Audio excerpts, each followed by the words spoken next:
사도 바울의 복음 정신이라는 제목으로 말씀 함께 나누겠습니다. 우리가 주님의 복음을 영접하고 구원을 받았습니다. 구원을 받은 하나님의 백성으로 살아가는 것은 참으로 기쁘고 즐거운 일입니다. 우리의 매일의 신앙생활이 즐겁습니다. 물론 우리에게 때때로 환난이 찾아오기도 합니다.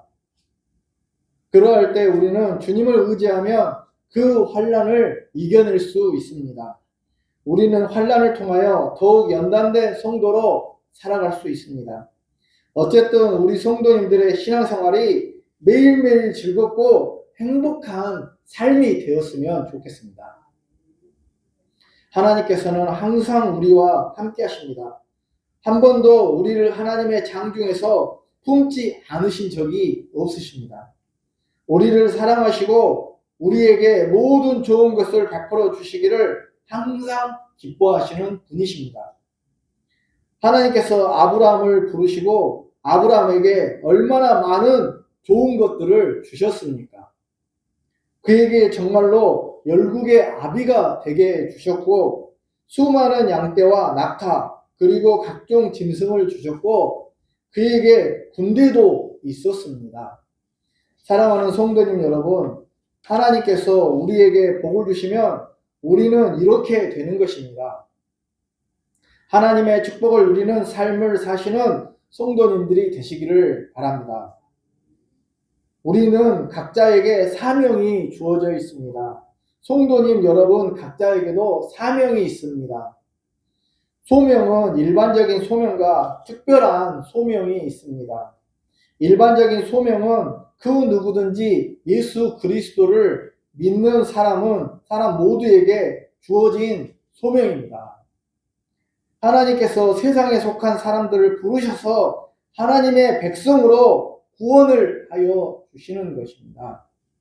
이것은 예수님을 믿는 신자라면 그 누구에게나 하나님께서 우리를 부르셔서 우리를 구원하여 주시는 일반적인 소명이 다 있는 것입니다.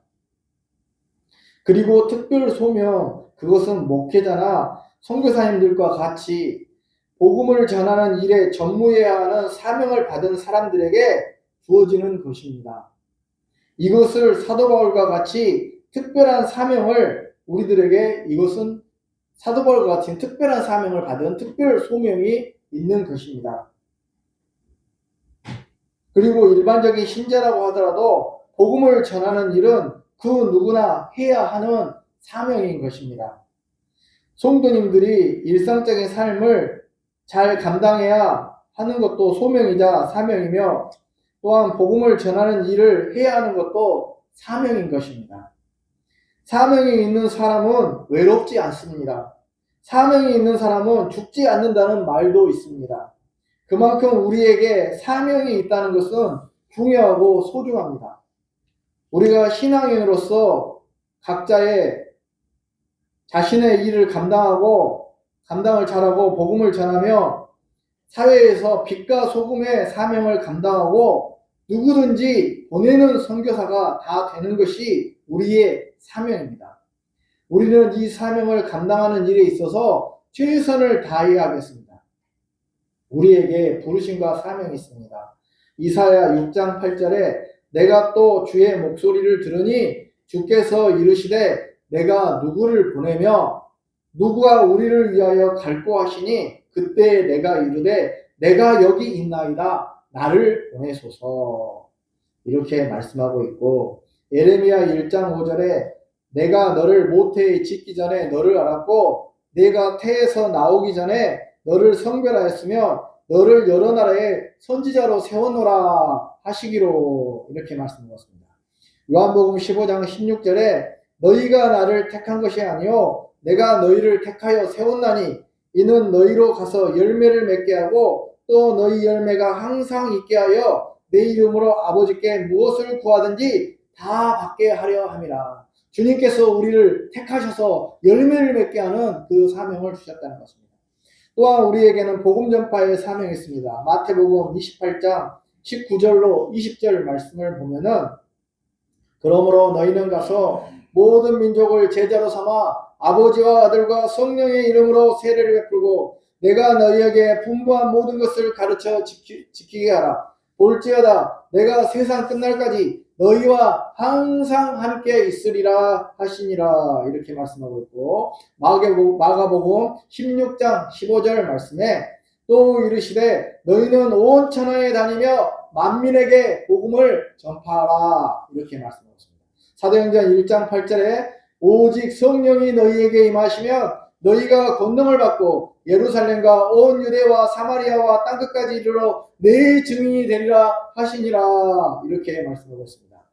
또 우리에게는 의와 공의를 행하는 사명이 있습니다. 미가서 6장 8절에 이렇게 말씀하고 있습니다. 사람아 주께서 선한 것이 무엇임을 내게 보이셨나니 여호와께서 내게 구하시는 것은 오직 정의를 행하며 인자를 사랑하며 겸손하게 내 하나님과 함께 행하는 것이 아니냐. 정의를 행하고 공의를 행하고 겸손히 하나님과 함께하는 정의롭고 공의로운 일을 행해야 되는 우리에게 사명이 있다는 것입니다.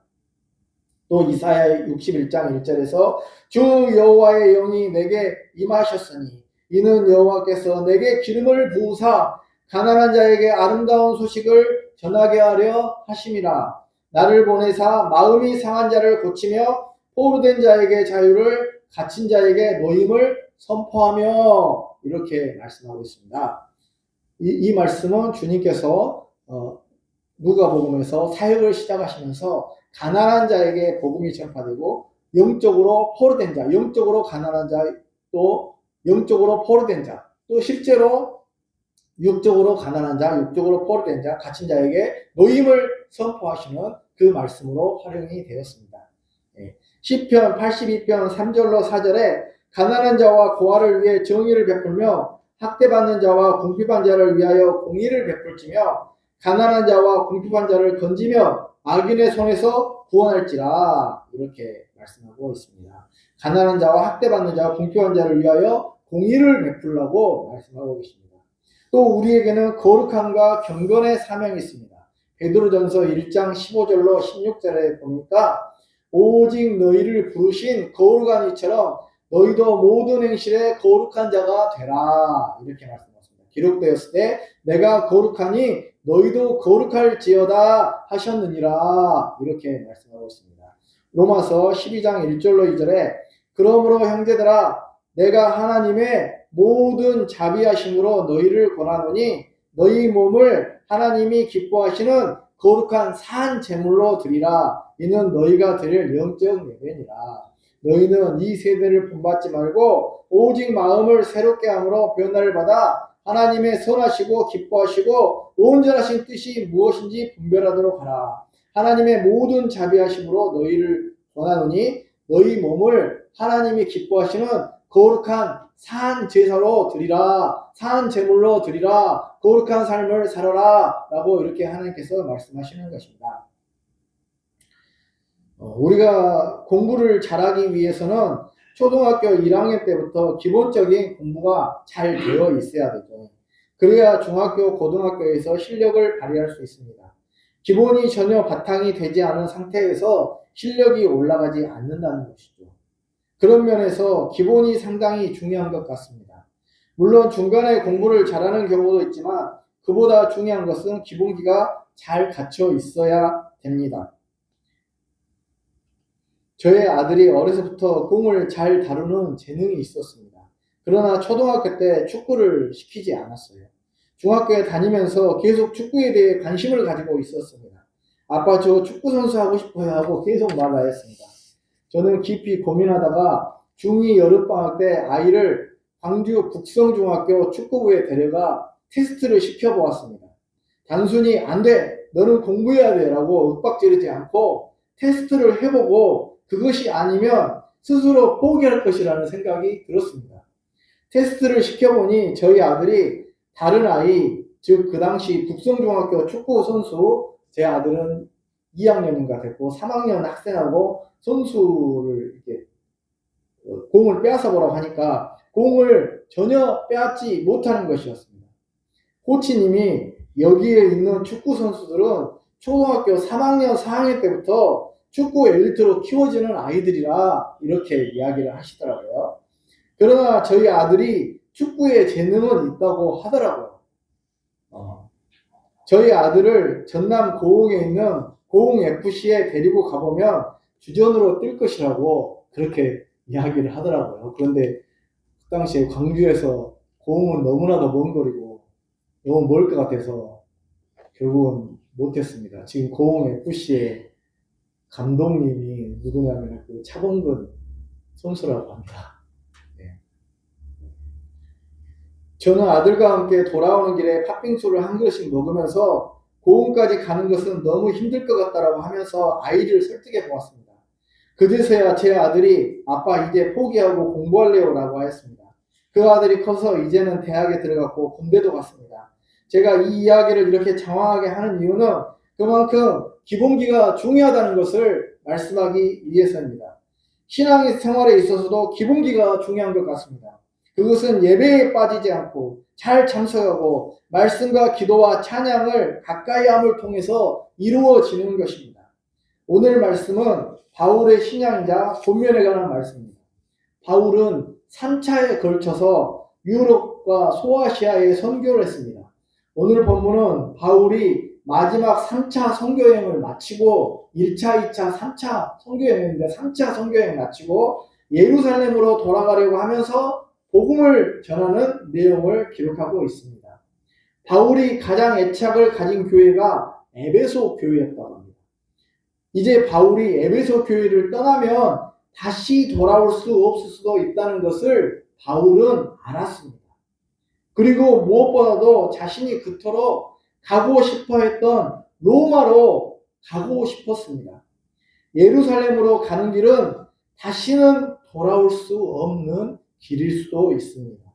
성령께서 환난과 핍박이 기다린다고 예언을 해 주십니다. 바울은 에베소에서 50km 정도 떨어진 밀레도라는 곳에서 에베소 장로들을 그곳으로 오게 했습니다. 에베소 장로들을 청했습니다. 그리고 그들에게 오늘 말씀에서 권면을 하고 있습니다. 그 바울의 권면의 내용은 매우 중요한 것 같습니다. 오늘 말씀은 바울 사도가 우리 신앙생활에 있어서 기본기와 같은 것을 말씀을 해주고 계십니다. 바울의 신앙과 권면에 대해서 살펴보도록 하겠습니다. 바울 사도는 하나님께 대한 회개와 주 예수 그리스도께 대한 믿음을 가지라고 말씀하고 있습니다. 21절 말씀에 이렇게 기록이 되어 있습니다. 유대인과 헬라인들에게 하나님께 대한 회개와 우리 주 예수 그리스도께 대한 믿음을 증언한 것이라. 바울이 증언한 것이 하나님께 대해서 돌아오게 하고 회개하고 구원받고 거듭나게 하는 것, 그리고 주 예수 그리스도에 대한 믿음을 가지는 것, 이것이 우리 신앙생활의 기본이 아니고 무엇이겠습니까? 하나님께 대해서 회개해서 돌아오는 것, 그것이 바로 우리 신앙의 기본이라는 것입니다. 바울이 증언한 것은 하나님께 대한 회개와 우리 주 예수 그리스도의 믿음이라는 것입니다. 사랑하는 성도님 여러분, 우리들은 하나님 앞에 회개하는 일이 필요합니다. 회개하지 않고서는 절대로 하나님에 대해서 알 수 없습니다. 우리가 신앙을 갖게 되는 과정을 보면 신비로운 면이 많습니다.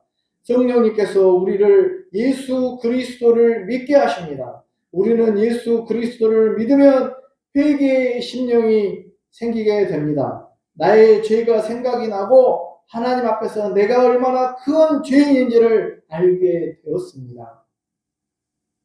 사도 바울도 주님을 만나고 회심을 한 전형적인 사람입니다. 왜냐하면 사울은 처음에 주님을 믿는 사람들을 핍박하고 괴롭히는 사람이었습니다. 그리스도인들에게는 굉장히 악랄하게 행동을 했던 사람입니다. 이렇게 악한 일을 했던 사람이 우리 주 예수 그리스도를 만나게 되었습니다. 다메섹까지 가서 예수님 믿는 사람을 잡아서 죽이려고 말을 타고 가고 있었습니다. 열심히 대단했습니다. 유대교에 대한 열심이 최고로 있었던 사람입니다. 그런데 갑자기 하늘에서 빛이 비추면서 주님을 만나게 되었습니다. 사울아 사울아 어찌하여 나를 핍박하느냐 하면서 주님께서 사울에게 나타나신 것입니다. 그때 사울은 너무나도 강렬한 빛을 보고 말에서 떨어졌습니다. 하고 떨어진 것이죠. 그리고 나서 그는 회심을 하게 되었습니다. 완전한 변화를 받은 사람이 되었습니다. 그동안 그리스도인들을 잡아 죽이던 사람이 변화를 받아 예수 그리스도를 증거하는 사람으로 완전히 바뀌게 된 것입니다.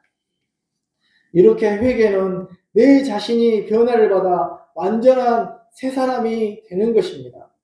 우리는 회개해야 구원을 받고 천국에 갈 수 있습니다.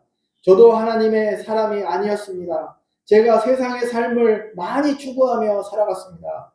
지금도 세상에 욕심이 있지만 그래도 저는 근본적으로 변화를 받은 그리스도인이라고 생각합니다. 이제는 세상의 지위를 절대적으로 추구해야 한다고 절대 그렇게 생각하지 않습니다. 세상의 것이 최고의 가치가 아니라 하나님의 것이 최고의 가치이기 때문입니다. 세상의 것은 해도 되고 안 해도 됩니다. 가장 중요한 것은 하나님의 일을 추구하면서 영적인 삶을 살아가는 것입니다. 또 우리는 죄를 회개하고 예수 그리스도를 구주로 믿어야 됩니다. 오늘 말씀 예수 그리스도에 대한 믿음을 증언하였다고 말씀하고 있습니다. 우리가 누구를 믿어야 되겠습니까? 주 예수 그리스도를 믿어야 됩니다. 우리는 예수교 장로의 합동측입니다. 통합과 합동은 비교적 건전한 교단이에요. 그래서 우리는 정통 교단들에 속해 있는 예수교 장로회. 그 예수교라는 것은 예수님을 믿는 예수 그리스도를 믿는다는 거잖아요. 그래서 우리가 믿어야 될 대상이 누구냐면 바로 예수 그리스도. 대한 예수교 장로회. 이렇게 되어 있는 것이죠. 그리스도 예수 십자가에 못 박여서 우리 죄를 위해서 십자가에 못 박혀 돌아가신 예수님을 믿는다는 것입니다. 그 예수 그리스도를 믿어야만 구원을 받게 되는 것입니다.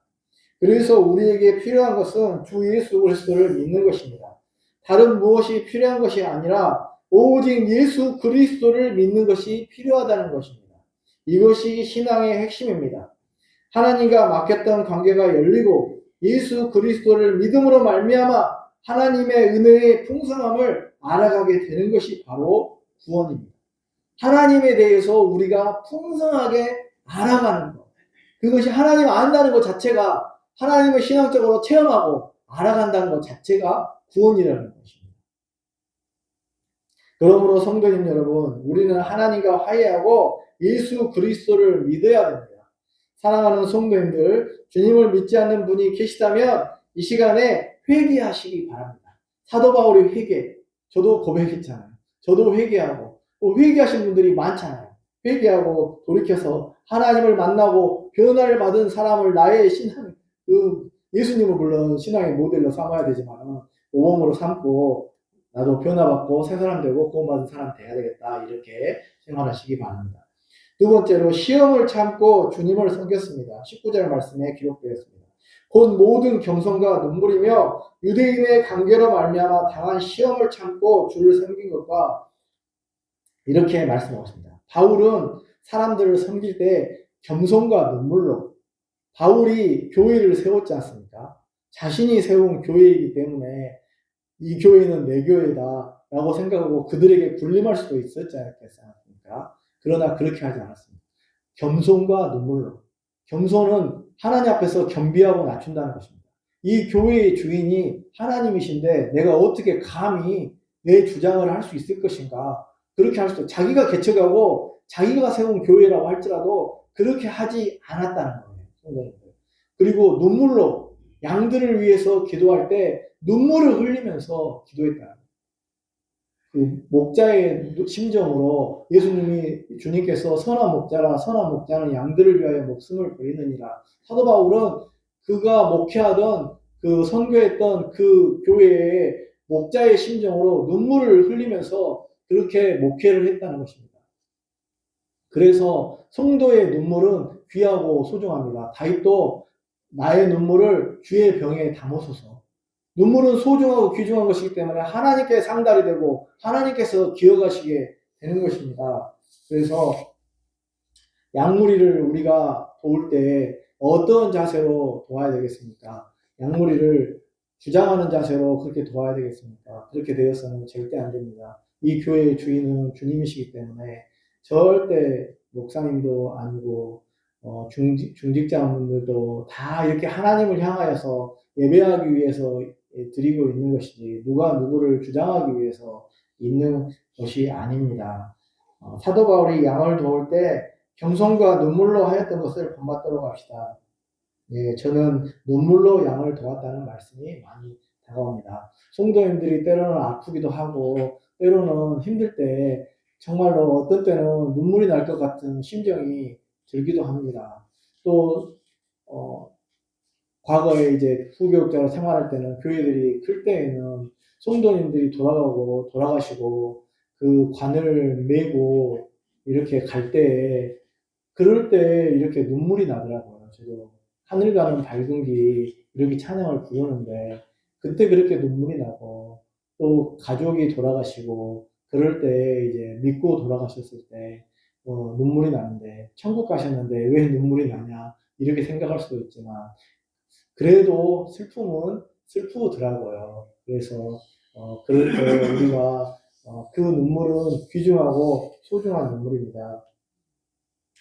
또한 바울은 복음을 전할 때 유대인들의 박해를 매우 심하게 받았습니다. 유대인들이 바울을 죽이려고 했습니다. 유대인들은 유대교를 믿는 사람들이기 때문에 유일신 하나님만을 인정하고 메시아 예수 그리스도에 대해서는 인정하지 않는 사람들이었습니다. 그 사람들은 예수 그리스도를 믿고 전파하는 바울을 죽이려고 했습니다. 바울은 그들에 의해서 온갖 고난을 당하였다는 것이죠. 그것은 바울에게 있어서는 시련과 고난이었습니다. 우리가 신앙생활을 할 때 시험이 있습니다. 우리가 믿음을 갖지 못하도록 방해하는 악한 세력이 있다는 것입니다. 우리의 친구들이 예수님을 믿지 못하도록 만드는 환경과 문제들도 있습니다. 이렇게 예수님을 믿지 못하도록 하는 것들이 있고 또 우리에게는 유혹이 있습니다. 세상의 사람들이 하는 일들을 우리들이 다 하고 싶습니다. 우리들은 젊기 때문에 그런 일들을 하고 싶을 수도 있습니다. 그러나 우리들이 이러한 고난과 유혹의 시험들을 우리는 이겨내야 되는 것입니다. 그래서 바울사도는 어떤 시험이 와도 시험을 참고 이겼다고 말씀하고 있습니다. 사랑하는 성도님 여러분, 우리에게 시험이 옵니다. 시련이 옵니다. 고난이 옵니다. 고통입니다. 내가 원하지 않는 것입니다. 나는 내 삶을 내가 원하는 대로 살고 싶지만 그렇게 살지 못할 때 또한 시험이 오기도 합니다. 그럴 때 그 시험을 우리가 잘 참고 이겨내는 그러한 성도들이 되어야 되겠습니다. 사도 바울은 환난과 핍박과 시험을 잘 이겨냈다, 견뎌냈다 이렇게 말씀하고 있지 않습니까? 야고보서 1장 12절 말씀에 시험을 참는 자는 복이 있나니 이는 시련을 견디어낸 자가 주께서 자기를 사랑하는 자들에게 약속하신 생명의 면류관을 얻을 것이기 때문이라. 시험을 참는 자에게 주님께서 생명의 면류관을 주신다고 말씀하고 있습니다. 사랑하는 성도님 여러분, 바울이 자신의 시험과 시련을 이겨 승리한 것처럼 우리도 시련을 이겨 승리하는 믿음의 삶을 살기를 바랍니다. 마지막으로 바울은 죽음을 각오하고 복음을 증거했다는 것입니다. 21절로 24절 말씀을 보면 유대인과 헬라인들에게 하나님께 대한 회개와 우리 주 예수 그리스도께 대한 믿음을 증언한 것이라. 보라, 이제 나는 성령에 매여 예루살렘으로 가는데 거기서 무슨 일을 당할는지 알지 못하노라. 오직 성령이 각성해서 내게 증언하여 결박과 환난이 나를 기다린다 하시나 내가 달려갈 길과 주 예수께 받은 사명 곧 하나님의 은혜의 복음을 증언하는 일을 마치려 하면은 나의 생명조차 조금도 귀한 것으로 여기지 아니하노라. 이렇게 말씀하고 있습니다. 바울의 신앙이 매우 잘 나타나 있습니다. 예루살렘으로 가는데 무슨 위험을 당할는지 어떤 위험이 바울에게 올 수 있을지 알 수가 없습니다. 성령님께서는 때때로 우리에게 말씀하십니다. 우리에게 위험이 있다고 말씀하시는 거예요. 성령님께서 우리에게 예언을 주십니다. 일반적으로 성령님은 우리를 위로해 주시고 구원해 주시고 우리에게 변호사가 되시고 도와주시는 하나님이신데요. 성령님께서 때때로 우리에게 어려움이 있다고 말씀을 해 주시기도 합니다. 그럴 때 우리는 그 말씀을 잘 들어야 됩니다. 성령님은 우리가 예수님을 믿을 때 우리 안에 오신 예수 그리스도의 영이시고 그분께서 말씀을 하시는 것입니다. 그 예수 그리스도의 영이 우리가 어떻게 행동을 해야 될지 잘 말씀해 주시고 우리의 곁에서 우리를 지도해 주시고 위로해 주시는 그러한 하나님이십니다. 그런데 그 성령 하나님께서 바울에게 위험이 닥칠 수 있다고 말씀하고 계십니다. 그러나 바울은 복음을 전하는 열심히 대단하였습니다. 24절이 사도 바울의 복음 정신입니다. 우리 이 사도 바울의 귀한 복음 정신을 한 목소리로 24절 한번 보시기 바랍니다. 함께 읽겠습니다. 내가 달려갈 길과 주 예수께 받은 사명 곧 하나님의 은혜의 복음을 증언하는 일을 마치려 하면은 나의 생명조차 조금도 귀한 것으로 여기지 아니하노라. 사도 바울은 달려갈 길이 있다는 것입니다.